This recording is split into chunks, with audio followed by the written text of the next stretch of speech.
125 high school, болашаққа жол. 125 high school, білім ал көр. 125 high school, сен ақылды бол. Саламатсыздар ма? Қалайсыздар? Біз бүгін дүниежүзі тарихы пәні бойынша ары қарай сабағымызды жалғастырамыз. Бүгінгі біздің сабақ 20 ғасырдың екінші жартысынан бастап бүгінгі күнге дейін Түркия мемлекетін өтеміз. Жалпы Түркия мемлекетінің негізін қалаушысы Мұстафа Кемаль Ататүрк болып саналады. Мемлекетті қалыптастырған, Осман империясын жойған, соңғы сұлтан билігін жойып, Түркияны зайырлы республика қылған осы кісі болып саналады. Жалпы Мұстафа Кемаль кезінде қандай реформалар жүргізілді, соған тоқталайық. Бірінші, Түркия мемлекеті зайырлы мемлекетке айналды. Екінші, дін мемлекеттен бөлініп, шариғат соттары жойылды, діни мектептер, медреселер де жойылды. Әйелдердің құқықтары ерлермен теңестірілді. Одан бөлек Түркияда европалық күнтізбеге өтті. Түркия мемлекеті хижра бойынша жүретін болса, енді европалық күнтізбе бойынша жүретін болды. Міндетті түрде европалық киім кию белгіленді және көп әйел алуға тыйым салынды, бірақ тыйым салынса, ал азаматтық некеге тұруға рұқсат берілді. Латын әліпбиіне көшті. Жалпы қазіргі зайырлы мектептер ашыла бастады. Бұның бәрін жасаған Мұстафа Кемаль Ататүрк болып саналады. Түркия мемлекетінде Мұстафа Кемальдің саясаты кемализм деп аталады. Кемализм мынандай бағыттардан тұрады. Кеттік. Бірінші, республикашылдық, ұлтшылдық, халықшылдық, мемлекеттік бақылау, секуляризация, революционизм деген сияқты 6 бағыттан тұрады. Жалпы республика деген нәрседе ол жаңағы монархиялық билікті жою, ұлтшылықта Түркия ұлтының бірегейлігі туралы айтады, халықшылдық туралы халықтың билігінің басымдығы туралы айтылса, секуляризация туралы жаңағы дін туралы, яғни лаицизм деп аталады. Бұл бағыты болмаса, діндегі жаңағы еркіндік туралы, діндегі жаңағы адамдардың зайырлығы туралы айтады. Келесі айтатын мәселе, Түркия мемлекетінде екінші президенті Исмет İnönü болды. Бұл кісі Мұстафа Кемальмен бірге қызмет еткен, жалпы жақын серіктердің бірі болып саналады. Түркияда жалпы халықтық республикалық партияның өкілі 38 жылдан бастап 50 жылдары арасында Түркияның президенті болды. Исмет İnönü жаңағы Ататүрктің мұрасын сақтауға тырысты. Жалпы елде көп партиялық жүйені қалыптастырып берген осы Исмет İnönü болып саналады. 46-50 жылдар İnönü батыстық әлемнің қатынасын нығайту үшін жүйелі түрде либерализациялану процестерін бастады. Яғни демократиялық партиялардың құрылуына жол ашты. Осылайша, екінші дүниежүзілік соғыс кезінде Исмет İnönü елді басқарды. 1944 жылы Исмет İnönü Германиямен бүкіл қарым-қатынасты үзіп, 1945 жылы ақпанда жалпы Түркия мемлекеті Германияға соғыс ашты. Бұл жағдай Түркияны Біріккен ұлттар ұйымына өтуіне жағдай жасады. Түркия мемлекеті НАТО-ға кіруге бағыт ала бастады. Осылайша қазірден бастап, яғни 40 жылдардан бастап Түркия НАТО-ға өтуге әрекет жасады. Келесі айтатын мәселе, жалпы біз айтқанда НАТО 49 жыл құрылды. Түркия мемлекеті осы 49 жылдан бастап НАТО-ға кіруге жайлап посада дайындала бастады. Енді екінші республика туралы айтайық. Жалпы бұл жерде 1950 жылы сайлауда демократиялық халықтық республика партиясы жеңіп, 27 жылдық бір партиялық жүйе соны тоқтатылды. Оның орнына демократиялық партия пайда болды, яғни ДП партиясы пайда болды. ДП партиясының басшысы жаңа біз айтқандай Аднан Менделес пен Джамаль Байар болды. Жалпы Аднан Менделес премьер-министр болып сайланса, Джамаль Байар Түркияның 3-ші президенті болып сайланды. Енді келесі айтатын мәселе, 1960 жылдар елде әскери төңкеріс болады. Түркия мемлекетінде кемализм саясаттар жүзеге аспай жатса, әскери адамдар елдің құтқарушысы ретінде, елді жаңа қалпына келтірушісі ретінде, бәрін орнына қоюшысы ретінде өздерін санап, осылайша билікті қалпына келтіруге әрекеттер жасады. Осылайша Түркия мемлекетінде бірнеше рет әскери төңкерістер болды. Енді бұл біз екінші республиканы айттық.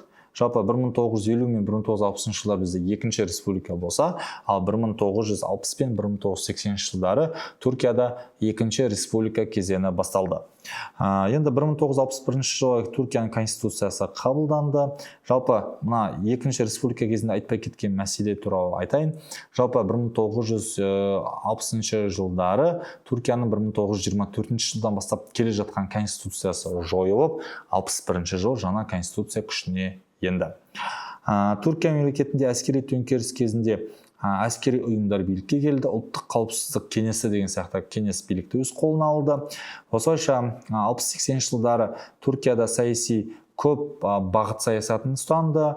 Сол және оң қанаттағы экстремистік топтарды арасында қақтығыстар байқалды. 71 және 80 жылдары әскери мемлекеттік төңкерістер де тағы қайталанып отырған еді. Яғни 71 жыл тағы қайталанды, 80 жыл тағы қайталанып отырған еді. Әрине бұның бәрі әскери адамдар кемализм саясатын қорғаушысы ретінде өздерін жариялап отырған еді. Енді Түркия мемлекетінің экономикалық даму салалары және ауыл шаруашылығы мен өнеркәсібі туралы айтайық. 1920-30 жылдар арасында ауыл шаруашылығы басым сала, ол бізде көбінесе қандай болды? Халықтың 80% ауыл шаруашылықпен айналысты. Ол әрине ауылдық жерлерде халықтың 80% тұрды деген сөз. Яғни экспорттың негізінен ауыл шаруашылық өнімдері, яғни темекі, жүзім, мақта секілді өнімдерді шығарса, ал 1930-50 жылдар арасында мемлекеттік жоспарлау мен индустрияландырудың басталды. Яғни 34 жылы алғашқы 5 жылдық жоспарлар енгізілді, мемлекеттік кәсіпорындар құрылды. Үшіншіден айтатын мәселе 50 және 60 жылдары демократиялық партияның негізінде нарықтық реформалар жасалынып, ауыл шаруашылығындағы механизация және шетелдік капиталға есік ашыла бастады. Ал төртінші айтатын дүниеміз, яғни 60 және 80 жылдары импортты алмастыру саясаты басталды. Отандық өнімдерді қолдау саясаты және урбанизациялау процестері қарқынды жүріп, Түркияда Анкара және Стамбул секілді қалаларда халық саны миллионнан аса бастады. Түркия 1950-60 және 80 жылдар аралығында аграрлық индустриалдық ел болып саналды. Елдегі жылдам қарқынды баға өсу және инфляция осы кезде елдің басты проблемасына айналған еді. Енді кемализм, этатизм қағидасына тоқталайық. Жалпы мемлекеттік жоспарлау 30 жылдардан бастап 5 жылдық жоспарлар жүйесі енгізіле бастады. Мемлекеттік жоспарлау ұйымы құрылды. Жалпы 60 жыл құрылып, экономикалық даму стратегиясын әзірледі. Одан кейін барып мемлекеттік кәсіпорындар, яғни стратегиялық салаларда әсіресе мынандай салаларды қамтыды. Ол металлургия, химия және энергетика салаларын қамтып, мемлекеттік кәсіпорындар құрылды. Одан бөлек тоқыма саласында, одан бөлек Этибанк секілді банктер құрылған еді. Инфрақұрылым саласында айтатын болсақ, темір жолдар, автожолдар, электр станциялары, суару жүйелері мен су бөгеттері салынды. Бұл жобалар урбанизациялауға өте үлкен негізін қалыптастырды. Яғни қалада халық тұруға арнайы жағдайлар жасалынды. Енді либерализациялау үдерістеріне тоқталатын болсақ, яғни демократияландыру үдерісі 50 жылдардан бастап мемлекет осы бағытқа кетіп, жеке сектор мен жаңағы шетелдік инвестициялардың рөлі арта бастады.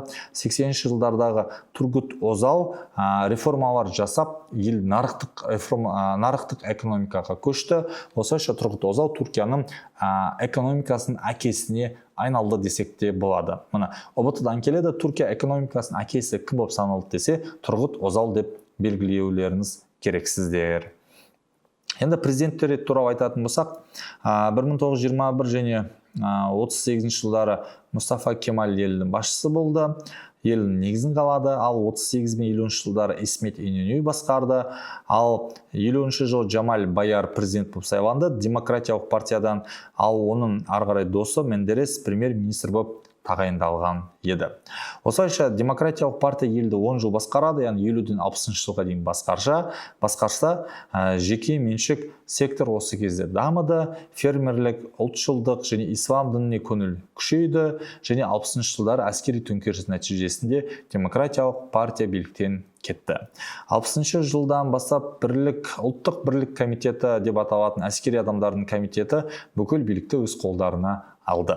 Ал 24 жылғы осы конституцияны жойып, 60-80 жылдары Түркия тарихы екінші республика кезеңі деп аталып, Түркияда әлеуметтік мемлекеттік сипатында болды және 61 жыл Түркияда жаңадан 12 партия пайда болды. Жалпы Түркия мемлекетінде 1971 және 80 жылдары Сүлеймен Демирел деген кісі елді басқарып, сол кезде әскери адамдардың төңкеріс нәтижесінде Сүлеймен Демирел биліктен түседі. 3 жылға жуық билікті әскери адамдар алды. Осылайша 81, 82, 83 жылдары әскери адамдардың қолдарында билік болса, 83 жылы 15 партияның тек қана 3 партиясы ғана сайлауға өтіп, соның ішінде Тұрғыт Озал премьер-министр болып сайланды. Ал 90-93 жылдары Еврем кетіп, Евремнің орнына осы Тұрғыт Озал президент болды. Ал 93 жылы Эрбакан деген кісі президент болып, 2002 жылға дейін басқарса, 2002 жылы Әділеттілік және демократиялық партиядан біздің қазіргі Түркияның президенті Реджеп Тайип Эрдоған Түркияның президенті болып сайланады. Енді келесі айтатын мәселе, Түркияда секуляризация, яғни кемализм негізгі қағидаты ретінде бекітіліп, бірақ діннің қоғамдық өміріндегі рөлін жалпы азайта бастады бұл ұйым. Бұл түсінік индустрияландыру процестер Түркияның дамуына үлесін қосты. Осылайша демократияландыру нәтижесінде, яғни әскери төңкерістер мен авторитарлық демократиялық процестер қиындай бастады. Ұлттық бірегейлігі сақталды. Әсіресе Түркияда басты мәселе күрдтер мен басқа топтардың мәселесі өте маңызды проблема болып отыр. Қорытынды туралы айтатын болсақ, кемализм саясаты ол бізде Түркияның қазіргі экономикасының саяси жүйесі негізделген саясат болып саналады. Міне, балалар, бүгінгі сабақ осымен аяқталды. Сіздерге Түркия тақырыбы түсінікті болды деп ойлаймыз. Түркия мемлекеті осымен бітті. Сау болыңыздар. 125 high school.